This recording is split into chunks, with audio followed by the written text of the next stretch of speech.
We turn now to a consideration of the role of television, movies, and dance crazes in this period at the beginning of the 1960s. When we start to think about TV and the movies, what I want to do is start to lay down the groundwork for talking about MTV in part 2 of the course. I want to begin to start tracking the influence of video with music, how some kind of video source, whether it's TV or whether it's movies, is used to support the sale or the appeal or the dissemination of musical styles. And of course, when MTV comes in the early 1980s and then becomes very big, it all starts to become about the video. But by the time MTV comes in, it's not like that's a new idea. It's been happening for a while. So we're going to see some of the first here, sort of at the very beginning of the history of rock, we're going to see some of the first instances of that. So let's turn first to television. We talk about television in rock music during this period. Really, the first place we have to go is to American Bandstand and the success of that show. Now, American Bandstand started out on WFIL in 1952 in Philadelphia, Pennsylvania, as a local show, the kind of show that was a kind of an adaptation of a disc jockey radio show. So instead of just having a disc jockey play song after song, popular songs that were on the charts and this kind of thing, you would have a disc jockey play those songs on a camera, and you have kids come in and dance. And it was a way of providing local programming when you didn't have national programming to play. Lots of times this would be done after school during the day. When there wasn't a high demand for primetime or for national programming to be played. What happened with American Bandstand is in 1956, the original host of American Bandstand, a guy by the name of Bob Horn, got himself into some trouble. I want to be careful what I say because I don't want to condemn a guy on charges that I'm not personally, familiar with. But what seemed from the sources that I've seen and the reports that I've seen, it seems like Bob Horn maybe got a little bit too close to some of the kids that were on the show there. I know that he was, I think there's a report that he was in fact arrested for drunk driving. There are some other things going on. Whatever was happening, you can't have a host who has, even if these things weren't true, you can't have a host where any of that kind of doubt is hanging over his head, especially in the mid-1950s if you want, white middle-class kids to have their parents allow them to watch a show. So Bob Horn was out, fair or not, he was out, and Dick Clark was in. In fact, Dick Clark was doing the radio version of American Bandstand at that time, and so came over from the radio version and became the permanent host of American Bandstand. He really had the touch with that show. He knew just how to be the genial host that was friendly with the kids, but absolutely unthreatening, but not sort of like an oldster who seemed like your high school teacher or some kind of thing like that. So he had the perfect touch with that show. And it wasn't long before, in 1957, the show went national. It continued to film in Philadelphia, but was carried nationally on the ABC network.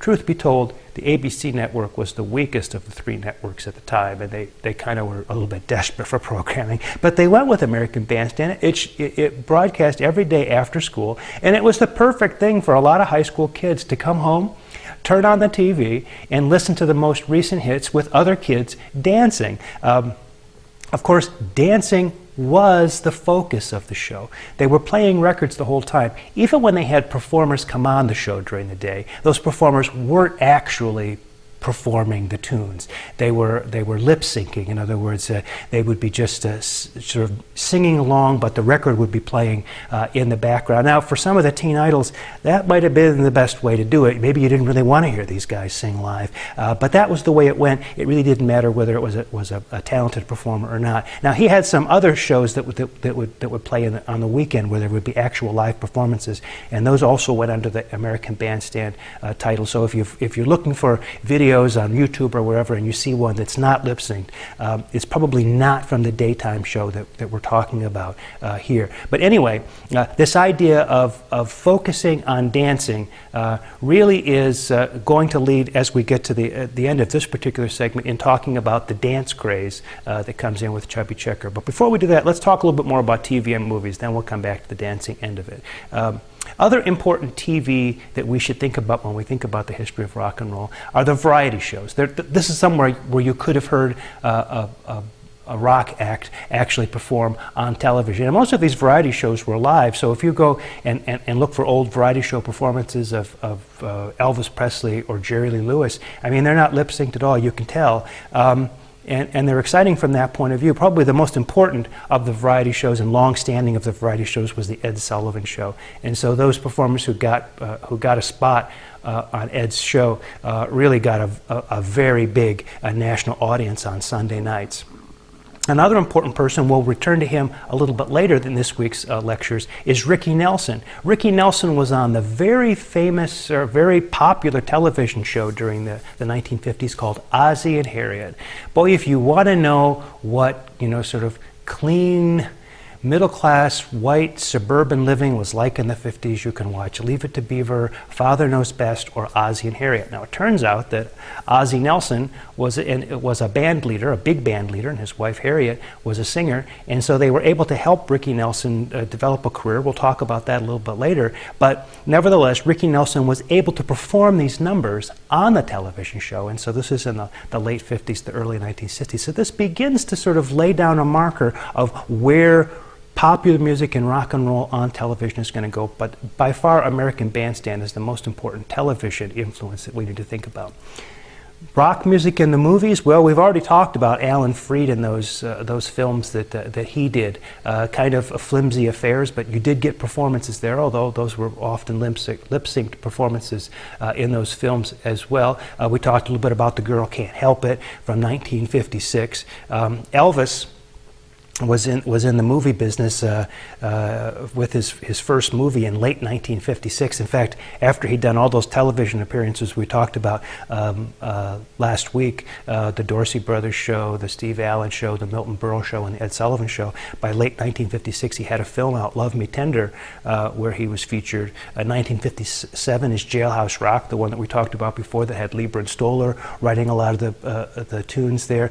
In fact, if you check out the famous dance sequence for Jailhouse Rock, it's the one that has all the guys in the striped shirts. It's very, very, very famous dance sequence. If you notice the piano player in that scene is actually Mike Stoller himself. He wasn't supposed to be, but the guy who was supposed to do that role somehow got sick or didn't show up that day, and they were kind of in a panic to find somebody to sort of learn the steps and kind of be in the thing when they had it scheduled to be filmed. And so Stoller said, hey, I'll do it. And so if you want to see Mike Stoller in action, here's a songwriter that was never a performer, but he is a performer in that scene from Jailhouse Rock. Anyway, Elvis doing all those movies up until he goes into the service in 1958. When he comes back, as I said before, the idea was to mainstream his career, and so he did a whole sequence of movies that most Elvis fans, though they like the movies because Elvis is in them, will admit that they're really not very good movies at all. And it's kind of a shame because Elvis really did have aspirations to try to be a good actor, but every script he would get sent would be these sort of lousy boy meets girl, movies that he didn't want to do. But he was under contract. Colonel Tom Parker had him under contract, so we had to see the contract through. Couldn't wait to get out of the contract. And when he finally did in the mid-60s, he came back in 1968 with the so-called Comeback Special, which is some of the best Elvis you're ever going to see. If you have ever a chance to hear this, see the Comeback Special or see bits of it on the internet. You really should check it out. Anyway, so in terms of music in the early 1960s, every one of those Elvis movies had a couple of songs, and there was a soundtrack album to go with it. So they were essentially used to market Elvis Presley. If you want to check out a couple of those, maybe the two best ones are Blue Hawaii from 1961 or Viva Las Vegas from 1964. We've already mentioned Frankie Avalon and Annette Funicello doing these kinds of rock and roll beach party kind of movies during the 60s. A couple of interesting ones maybe are the movie Beach Party from 1963, which actually features Dick Dale, surf guitarist. We'll talk about him in a little bit. Or Beach Blanket Bingo from 1965. The important thing, I guess, about the Beach Blanket, the Beach Party movies and all of this is to understand that there was beginning to develop a market for teen movies. And once you've got teen movies, you can start selling teen music through those movies. And of course, as we look toward MTV and the marketing of singles through MTV in the 1980s, we see the precursors. We're also going to talk about the Beatles next week, and A Hard Day's Night and Help and their movies and all that goes with it. And so this is all, of course, a precursor, or in some cases, movies that are happening at the same time as those Beatles movies.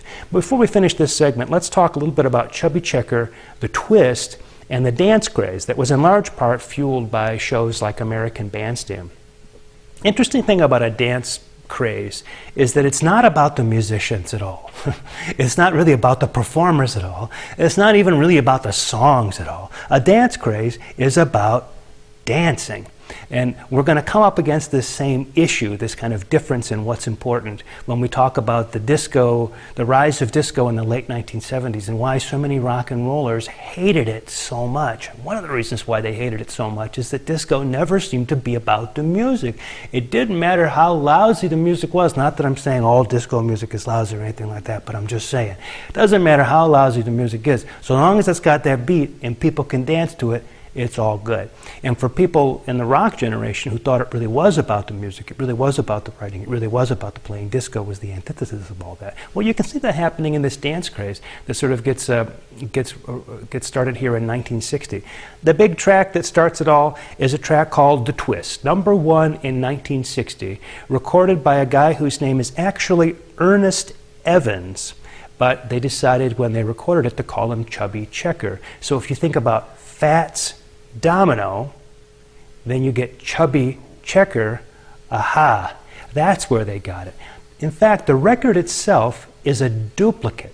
That is, I talked before about cover versions and how you could do your own version, and that was the kind of thing that happened in pop music all the time. But when you did one of these versions that was exactly like the other record, that maybe was a little bit less defensible when we talked about the issue and the controversy surrounding that. Well, this record by Chubby Checker, The Twist, was in fact a duplicate. It was a duplicate of a record that had been done by the songwriter Hank Ballard. So Hank Ballard, an African-American musician who had written the song and recorded it, and it was such a close copy that Hank Ballard tells the story, used to tell the story anyway, that that he was in a pool one day at a hotel when he was on tour, and somebody had the radio on, and all of a sudden he hears this song come on the radio, and he says, finally I'm getting some crossover airplay on white radio, and the announcer comes on the end and says, that was The Twist by Chubby Checker. The artist himself, Hank Ballard, thought it was him on the recording. That's how close a duplicate it was.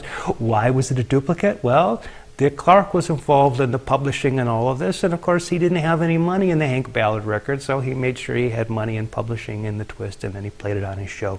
This is the kind of thing that the payola people were looking into. Is this really a legitimate kind of thing to do? Anyway, the record launched a whole craze for the twist, and wherever you went in a club or dances or things like that, everybody was doing the twist. And it wasn't just the twist. After a while, there were all kinds of dance steps that you learned, and there was a song to go with it. And the perfect place to get that song on was American Bandstand, which was about the dancing anyway, so you could see these young kids dancing.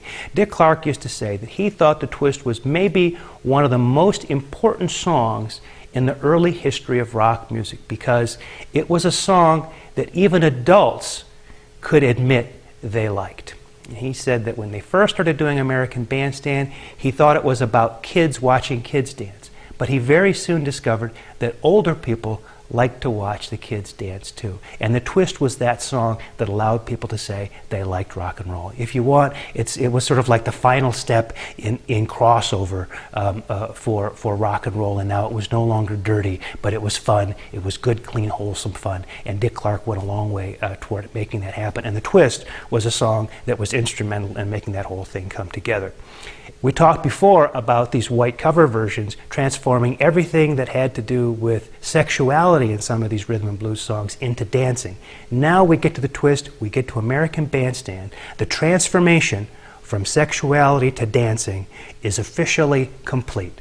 Now, there's nothing sexual about this dancing. It's all good, clean, wholesome fun, and this is sort of what this whole thing is about at this particular period. And we've gone the full circle, or we've gone the full transformation now, and now it's really about dancing with no sense of sexual suggestiveness. Well, having said that, this is what the teenagers were, the music that we've talked about so far is what the teenagers were thinking about during this period. In the next video, we're going to talk about what their older siblings had turned to. The idea of what would be happening after you put childish things away, went off to college, still wanted to be involved in popular music. What kind of popular music would you listen to? Well, one of those kinds of music would be folk music, and that's what we're going to talk about next.